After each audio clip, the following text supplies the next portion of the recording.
Hai, selamat pagi. Assalamualaikum warahmatullahi wabarakatuh. Selamat datang kepada para mahasiswa kelas kewirausahaan dan karir Fakultas Psikologi Universitas Muhammadiyah Malang. Perkenalkan terlebih dahulu, nama saya Devina Andriani yang akan menjelaskan tema kita hari ini, yaitu terkait dengan interview.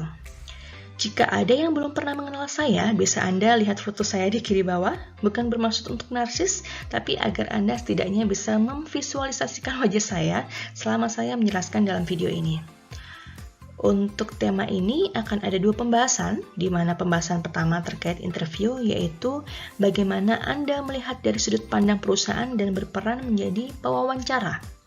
Lalu yang kedua adalah interview di mana Anda melihat dari sudut pandang sebagai seorang yang akan diwawancara. Nah, untuk video yang ini kita akan membahas topik yang pertama, yaitu melihat pentingnya interview dari sudut pandang perusahaan. Interview sebenarnya adalah bagian kecil dari program employee management perusahaan, yaitu proses mencari dan memilih calon karyawan yang memenuhi syarat untuk mengisi jabatan tertentu dalam rangka pemenuhan manpower planning. Manpower planning sendiri adalah suatu proses mengidentifikasikan, mengevaluasi, dan juga merencanakan pemenuhan kebutuhan SDM yang akan menempati jabatan tertentu dalam perusahaan. Manpower planning atau yang disebut dengan MPP mencakup parameter seperti bagaimana dan kapan karyawan baru akan diperoleh, berapa jumlah total tenaga kerja yang dibutuhkan, serta keterampilan apa yang sesuai dan lain sebagainya. Seluruh proses ini dilakukan dengan tetap memperhatikan tujuan organisasi, prediksi masa depan untuk bisnis, dan perubahan tren teknologi. Langkah ini merupakan langkah penting untuk menciptakan jumlah tenaga kerja ideal, sehingga di masa yang akan datang tidak terjadi kekurangan atau bahkan kelebihan tenaga kerja. Lalu, bagaimana cara kita memenuhi jumlah tenaga kerja ideal tersebut? Salah satu caranya adalah dengan melakukan rekrutmen dan seleksi karyawan baru.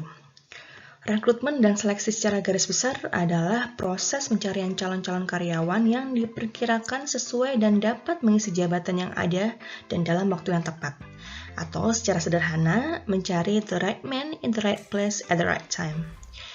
Yang dimaksud dengan karyawan yang sesuai adalah orang yang kualifikasinya sesuai dengan kebutuhan jabatan dan memiliki karakter yang sesuai dengan tatanan budaya perusahaan, sehingga mampu mendukung terciptanya iklim kerja yang kondusif pada perusahaan. Berikut ini adalah proses secara general dari rekrutmen dan seleksi yang ada di Indonesia. Sebelumnya, teman-teman harus bisa membedakan proses rekrutmen dan seleksi. Proses rekrutmen ini adalah bagaimana menarik kandidat-kandidat karyawan baru yang sesuai untuk perusahaan. Sedangkan seleksi adalah proses memilih dari kandidat-kandidat tersebut mana yang paling sesuai dengan kebutuhan dari perusahaan. Tahap pertama adalah pencarian pelamar atau sourcing. Di sini biasanya perusahaan memutuskan source atau cara menarik kandidat baru yang sesuai dengan kebutuhan perusahaan. Bisa melalui media sosial, dari rekomendasi karyawan, atau mencari dari dalam perusahaan itu sendiri. Hal ini disesuaikan dengan kebutuhan, budget, serta pangsa-pasar yang ingin dituju. Misal, jika ingin mencari karyawan yang memiliki potensi tinggi dan tidak terlalu banyak atau tidak perlu banyak pengalaman kerja, bisa bekerjasama dengan universitas yang sudah terpercaya atau terakreditasi baik, lalu melakukan talent scouting pada mahasiswa yang berprestasi. Atau dengan memanfaatkan aplikasi job sourcing jika ingin mencari karyawan dengan kualifikasi atau pengalaman tertentu, bisa melalui LinkedIn, Jobstreet, atau platform sourcing kerja yang lainnya. Selanjutnya, tahap kedua adalah seleksi dokumen, resume, atau CV yang biasanya diikuti dengan preliminary interview. Kemarin teman-teman sudah diberikan materi bagaimana cara membuat job application yang menarik. Hal ini penting karena HRD biasanya mendapatkan puluhan bahkan ratusan CV. Karena itu, teman-teman perlu membuat CV yang menarik agar HRD tertarik untuk mengenal Anda lebih dekat. Selanjutnya, HRD kemudian akan menghubungi pelamar dan melakukan preliminary interview.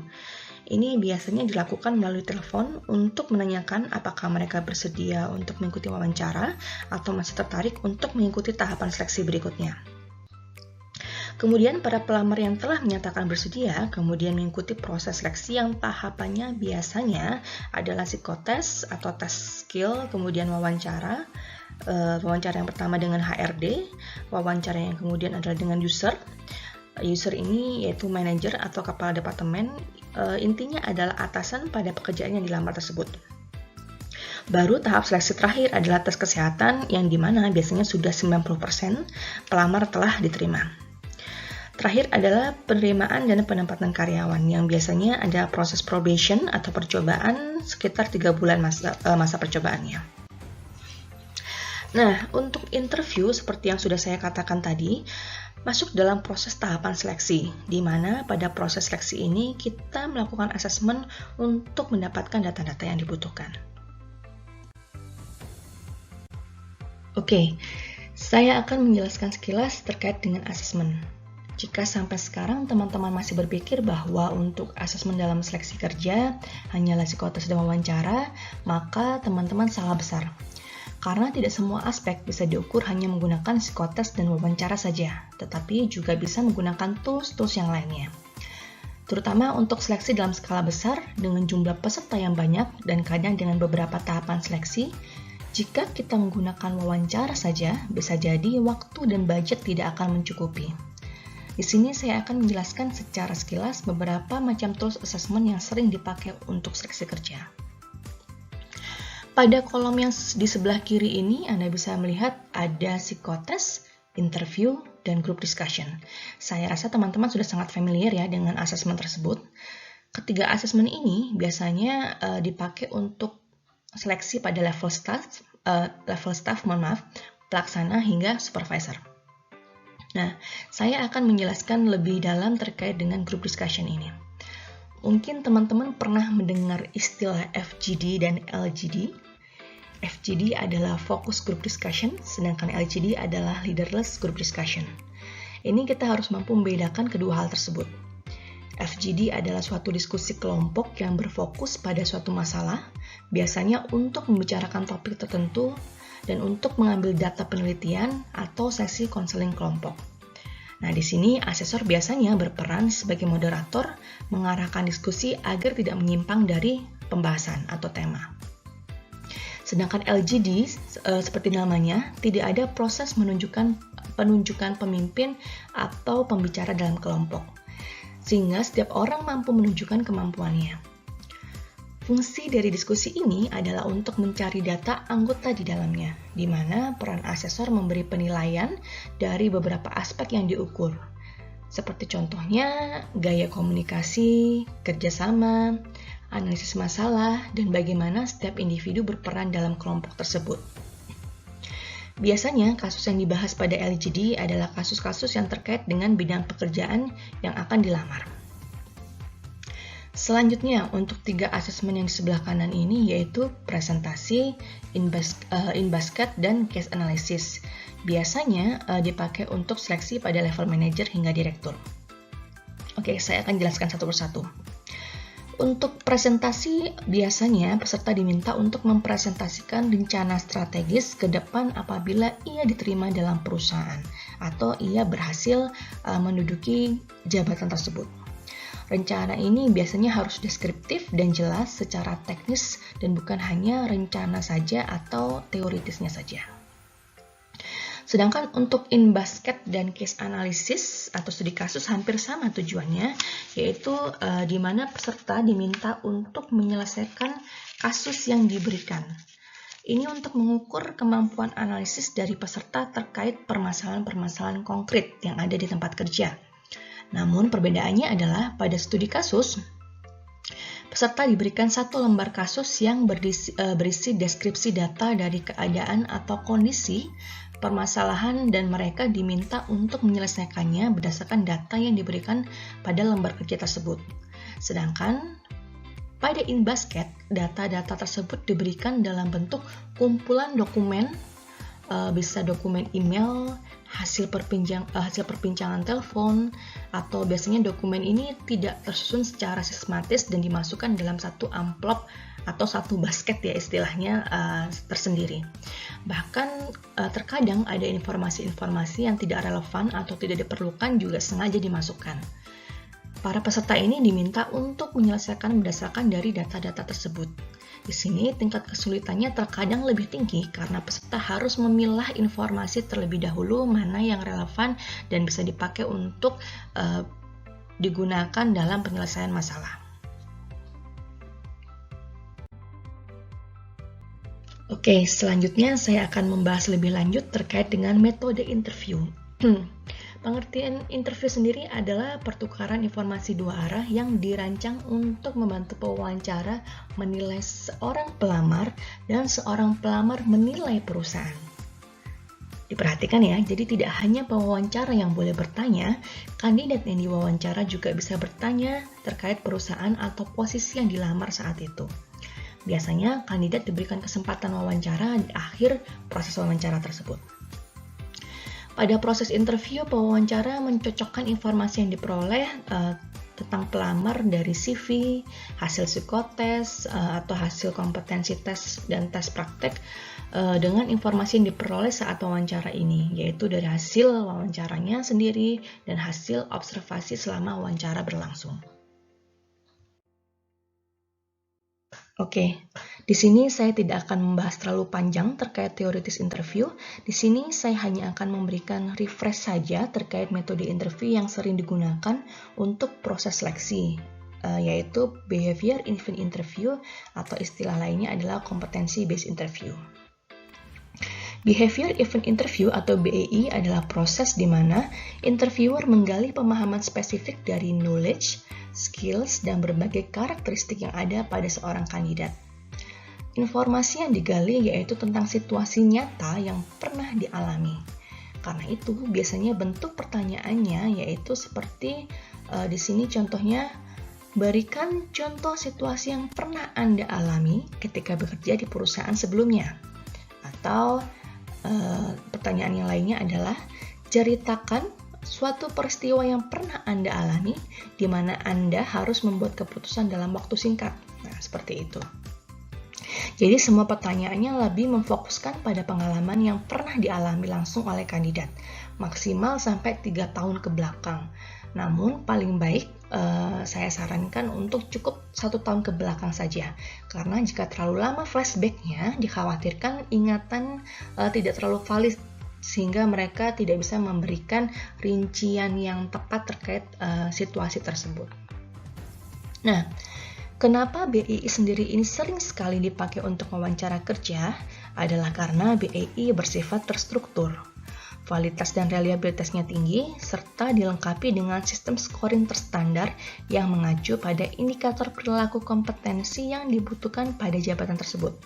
Sehingga tidak peduli berapa banyak pelamar, kita tetap bisa membandingkan karena pertanyaan dan aspek-aspek yang akan diungkap semuanya sama.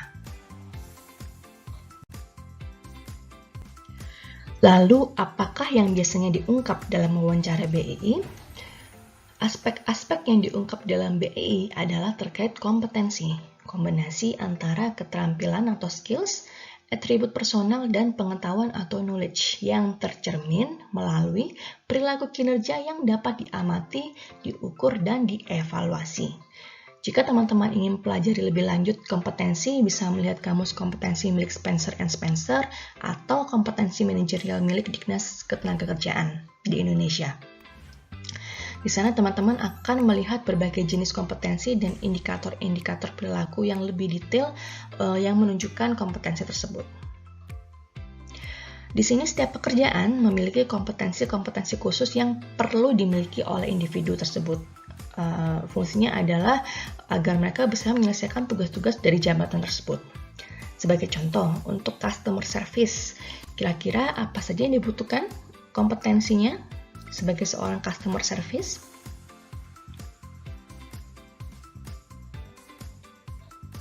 Oke, kebanyakan teman-teman mungkin menjawab seorang customer service yang baik harus ramah, murah senyum, pintar berkomunikasi, penampilan menarik, dan sebagainya. Namun, apakah itu kompetensi? Coba teman-teman lihat kembali pengertian kompetensi itu sendiri. Oke, ini saya berikan satu contoh kompetensi yang dibutuhkan untuk posisi customer service. Di sini kompetensi yang akan diungkap adalah customer orientation. Customer orientation, yaitu bagaimana individu memperhatikan terkait kebutuhan dari customer. Di sini kita bisa melihat 3 elemen yang membentuk kompetensi tersebut, yaitu knowledge, skill, dan personal attribute. Untuk knowledge yang dibutuhkan adalah terkait pemahaman mengenai kebutuhan pelanggan. Biasanya bila customer datang kepada customer service, hal pertama yang dilakukan apa? Ya, either mereka bertanya atau menjelaskan kebutuhannya mereka, atau mereka komplain dan marah-marah. Nah, di sini seorang customer service harus mampu mengidentifikasikan kebutuhan customer melalui deskripsi atau cerita yang dijelaskan oleh mereka. Jika customer service-nya sendiri tidak paham jenis-jenis produk atau dari cerita pelanggan tersebut tidak bisa mengidentifikasikan permasalahan yang dihadapi, apakah mungkin dia bisa membantu menyelesaikan permasalahan tersebut? Selanjutnya, yang kedua adalah skill, kemampuan atau keterampilan. Di sini seorang CS harus memiliki kemampuan berkomunikasi dengan pelanggan. Ini sudah jelas ya, tidak saya explain lagi lebih lanjut. Selanjutnya yang ketiga adalah personal attributes, bisa jadi kepribadian atau sikap yang dibutuhkan. Di sini saya menuliskan salah satu contohnya adalah ekstrovert dan suka berinteraksi dengan orang lain. Coba bayangkan jika seorang customer tidak suka berbicara atau berkomunikasi dengan orang lain, bisa jadi jika ditanya mereka menjawabnya hanya 1-2 patah kata saja. Seperti itu. Jadi ketiga elemen tersebutlah yang membentuk menjadi satu kompetensi yang utuh. Oke, berikutnya adalah pendekatan dalam BEI. Di sini teman-teman mungkin sudah sangat familiar dengan teknik probing yang sering dipakai ya untuk wawancara BEI, yaitu ada STAR dan FACT. Sekali lagi saya tidak akan menjelaskan terlalu panjang karena teman-teman sudah satu semester yang sendiri ya mendapatkan MKO BIN, jadi nanti bisa coba dibuka-buka lagi. Di sini saya refresh aja sedikit bahwa ada 2 jenis pendekatan dalam BEI ketika wawancara probingnya, yaitu yang pertama STAR. What was the situation in which you were involved? Jadi waktu itu bagaimana situasinya saat kejadian itu terjadi. Sedangkan yang T adalah what was the task you needed to accomplish? Saat itu Anda tugas atau kewajibannya apa gitu. Sedangkan A adalah what actions did you take? Jadi apa yang Anda lakukan? Aksi apa, bukan aksi ya, istilahnya keputusan apa yang Anda ambil saat itu. Lalu R, what results did you achieve? Jadi bagaimana hasilnya, seperti itu. Nah, terkadang ada beberapa pertanyaan yang mengarahnya probingnya lebih ke arah ke FACT. Yang F yaitu how are you feeling at the moment? Misalnya saat mereka mengatakan saat kerja dalam tim gitu, ternyata temannya marah-marah dan segala macam. Nah, di situ kita bisa menggunakan probing, menggunakan FACT. How are you feeling? Saat Anda dimarahi, itu seperti apa perasaan Anda gitu. Untuk kita bisa melihat bahwa sebenarnya mereka ini apakah jengkel ataukah pengen marah balik atau bagaimana. Nah, seperti itu. Lalu kemudian yang kedua adalah A, what actions did you take? Maaf ini kelebihan N. Sama seperti tadi. Apa sih yang Anda lakukan kemudian, atau apa sih yang Anda ambil tindakan gitu. Kemudian C, what is the context of the situations? Konteksnya apa saat situasi itu terjadi?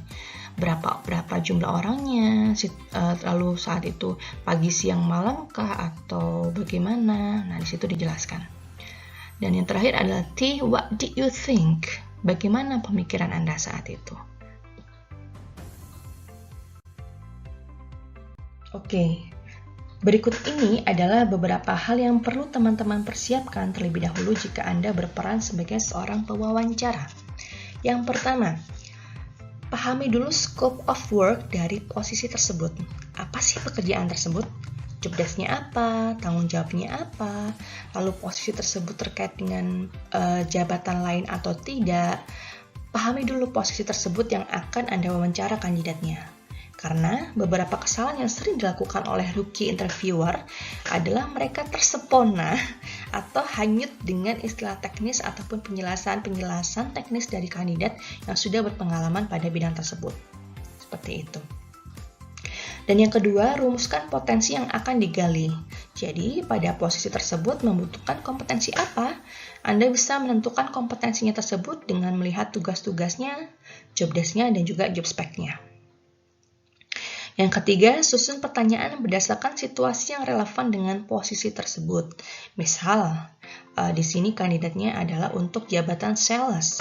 Maka Anda harus menanyakan situasi di mana pengalaman kandidat berperan menjual barang atau jasa. Jadi sedekat mungkin dengan tugas ataupun job desk dari jabatan yang dilamar oleh kandidat tersebut. Yang keempat adalah selanjutnya bisa membandingkan beberapa kasus di berbagai perusahaan untuk melihat apakah jawaban atau hasil keputusan yang diambil oleh kandidat ini lebih efektif dan atau mungkin tidak lebih efektif, seperti itu. Oke, selain kompetensi, tentu saja saat wawancara kita tidak boleh melupakan melakukan background review dari CV kandidat. Biasanya yang kita perhatikan adalah beberapa hal berikut ini, yaitu memahami latar belakang pekerjaan atau pendidikan kandidat yang terdahulu, apakah sesuai dengan pekerjaan tersebut, linear dengan pekerjaan tersebut atau tidak, atau mungkin kalau tidak linear kenapa gitu. Misalnya dari yang pertama adalah dia seorang dokter tiba-tiba pengen jadi sales gitu kan, itu kan tidak linear. Nah, itu perlu ditanyakan lebih lanjut kenapa berpindah haluan seperti itu. Selanjutnya, tanggung jawab di pekerjaannya apa? Tantangan atau situasi kritis yang sering dihadapi dalam posisi tersebut apa? Lalu apa ukuran keberhasilannya? Ini adalah menanyakan pengalaman lebih lanjut terkait dengan pekerjaan yang sudah pernah dilakukan sebelumnya. Dan yang ketiga, prestasi apa saja yang pernah dicapai, gitu ya, sudah jelas dia sudah pernah berprestasi di mana. Lalu diskusikan jika ada gap atau jarak waktu. Yang dimaksud gap atau jarak waktu ini adalah misal dia lulus tahun 2018, lalu dia baru bekerja pada tahun 2019. Nah, dalam 1 tahun terakhir ini ngapain gitu. Nah, itu yang perlu digali. Atau misalnya dia bekerja dan keluar dari perusahaan sebelumnya adalah pada tahun 2019, lalu kemudian pada tahun 2020 ternyata baru melamar ke perusahaan kita. Nah, kita perlu menanyakan nih dalam waktu 1 tahun itu kandidat ini melakukan apa saja? Apakah hal-hal yang dilakukan dalam mengisi 1 tahun itu produktif atau tidak? Apakah malah merugikan atau tidak? Nah, itu kita harus berikan background review terlebih dahulu. Oke, pada slide-slide sebelumnya kita telah memahami secara general terkait dengan kompetensi pada masa-masa sebelum pandemi gitu ya, yang secara generalnya, secara umumnya. Namun dengan keadaan seperti sekarang ini, kira-kira adakah perbedaan atau perubahan kompetensi yang dibutuhkan bagi seorang kandidat agar dapat menjalankan tugas-tugas pada posisi tersebut dengan baik? Nah, berikut ini adalah secara garis besar beberapa kompetensi yang dibutuhkan untuk semua pekerjaan pada setiap level jabatan.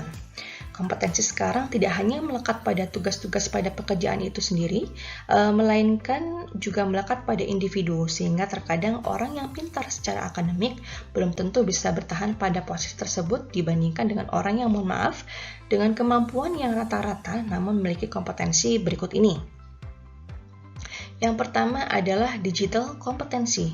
Tidak dipungkiri ya, selama 1 dekade ini perkembangan digital sudah sangat pesat, di mana yang kita kenal dengan masa industri 4.0, mesin, teknologi, dan jaringan internet adalah hal yang sudah lumrah atau bahkan menjadi tuntutan pada suatu pekerjaan. Proses otomatisasi dan digitalisasi berkembang sangat pesat, terlebih karena COVID-19 ini. Kita menghadapi situasi di mana kontak manusia harus diminimalkan. Perusahaan menyadari bahwa ada banyak tugas dan proyek yang dapat dikelola dari rumah atau gaya kerja seperti ini yang ternyata lebih efektif gitu. Hal ini menyebabkan bisa saja pembentukan budaya organisasi baru di masa depan. Perusahaan besar seperti Google, Facebook, Twitter sudah menerapkan perubahan terkait kebijakan kerja jarak jauh mereka dan memberikan lebih banyak kesempatan bagi karyawannya untuk bekerja dari rumah. Jika secara umum semua bisnis akan mengikuti tren ini di masa depan, yang akan menyebabkan berkurangnya pertemuan dan interaksi tatap muka, akan menciptakan jenis pengalaman kerja yang berbeda dari yang kita kenal di waktu dulu.